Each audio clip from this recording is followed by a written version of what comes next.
Hey guys, what's up and welcome back to my channel to another episode of Darkfire Heroes. And we all know that there are some really nice rare gear elements at Darkfire Heroes, such as the Trollsbane ring.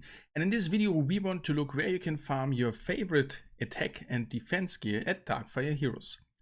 So if someone else is new here, don't forget to like the video and subscribe for free to my channel.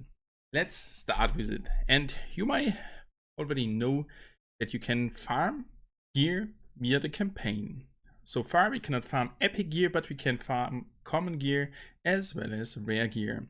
And especially for some set items, it might be worth to play the campaign over again.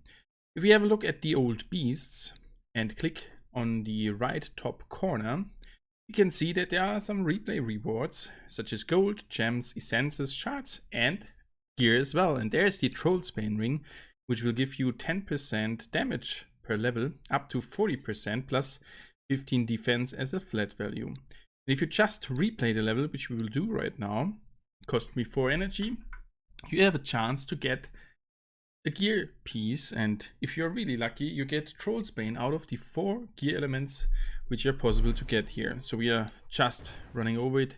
Level should be doable quite fast and we will get a reward for it. The reward itself may not be that good in trade for 4 energy. There are much better ways to farm, for example, essences or other things. But if you want to have a certain piece of gear, which will bring you forward, it may help you. But I don't recommend to spend all of your energy every day. In long term, it will not help you that much. Essences are more worth. But if you have one wish item or one desired item, you can go for it. So as you already could see, we nearly completed the campaign. We're not able to get to the infested mine, but for every certain level there's different things to get here. For example, Lux Brook, which will boost your crit chance with the desired set. So now let us have a look first of all at the attack gear, and after that we will have a look at defense gear, and the magical gear will be part of a future video, as I thought everything together would be too much. So here in this list you can see for every level the important gear. So I didn't show every rare gear which is not that important to have. These are the nice to have items, especially in the mid game, until you or don't have all gears lots filled with epic gear. Starting as the Twin Castles, where you will be able to get an Ice Blade fragment. So that's a level 6.1 Twin Castles. If we look at it, can see replay reward, and there it is. Ice Blade fragment is a really good one, especially for Mala, with up to 400% points critical damage increase, which is really nice, and I'm still using it on Mala, and this is worth to use there. So this list shows you now one after another the campaign stages and your favorite gear out of the campaign stage. And some campaign stages such as 15 or 18, they have different items there which are really nice to use. And as you already can see on the last column, there is mentioned if it is part of a set or if it is not part of a set. So especially for the set items, sometimes it's worth to go for it. And there is another one, that's the Trollsbane ring. And to make it easier, let's have a look at the second screenshot. Here we can see now the items sorted in the direction to see after name. So we are starting with the Berserker's Blood, that's level 11.2, the Darkfire Side 3, and the Dungeon 4, 15.2.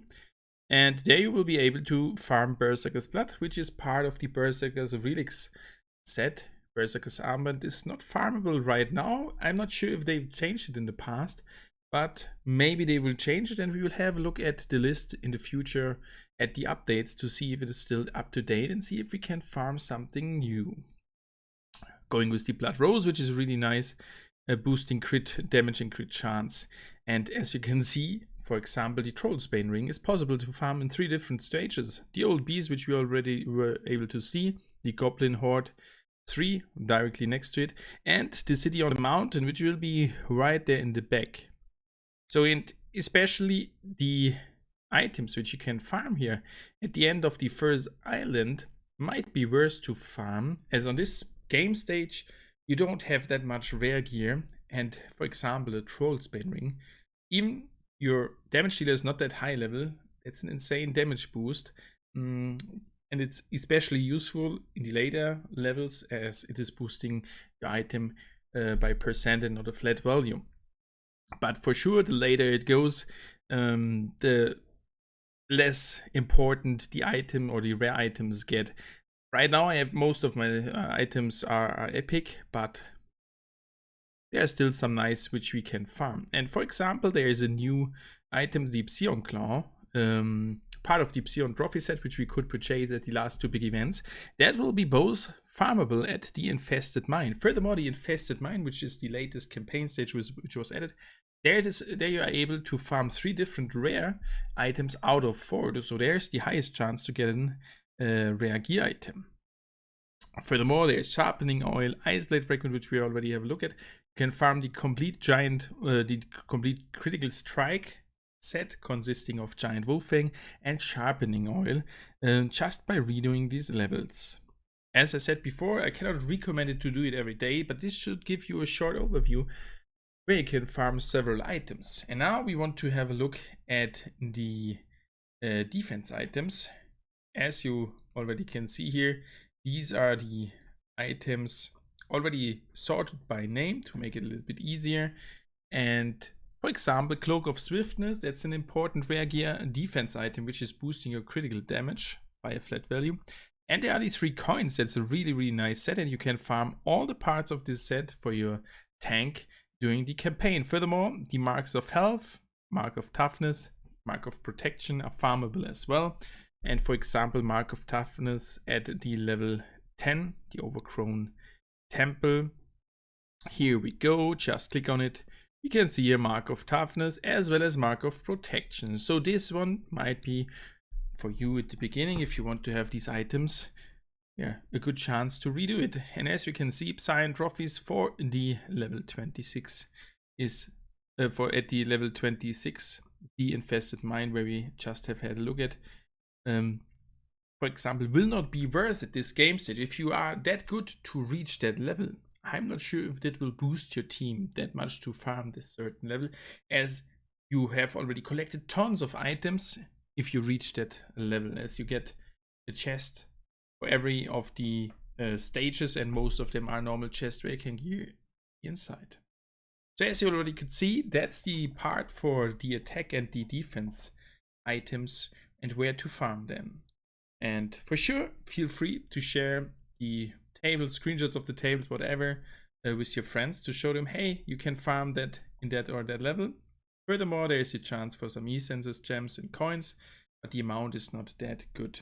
But this video should just give you a short overview where you can farm a certain attack or defense item. And for sure, we will do it with the magic items as well. And I'm splitting it because it would have been too much, and there will be maybe an update soon. At least the last times at the beginning of a month they have added a new level, and we will look if there is an item to farm as well. So hopefully you have enjoyed this video, and hopefully some of you learned something. I by myself farmed the Trollsbane ring as well, as this is a really helpful item at the beginning, and I'm still using it, and you can still use it up to level 30 if you have a lack of epic items. And yeah, now it's your turn. What are your opinions about redoing these levels? Are these rare items enough for spending energy there, or do you think, nah, I go for the Essence dungeon and hopefully we'll just get a good drop during the event, a chest or whatever else? Please let me know. I wish you all the best, and we will see us again in tomorrow's video about Darkfire Heroes.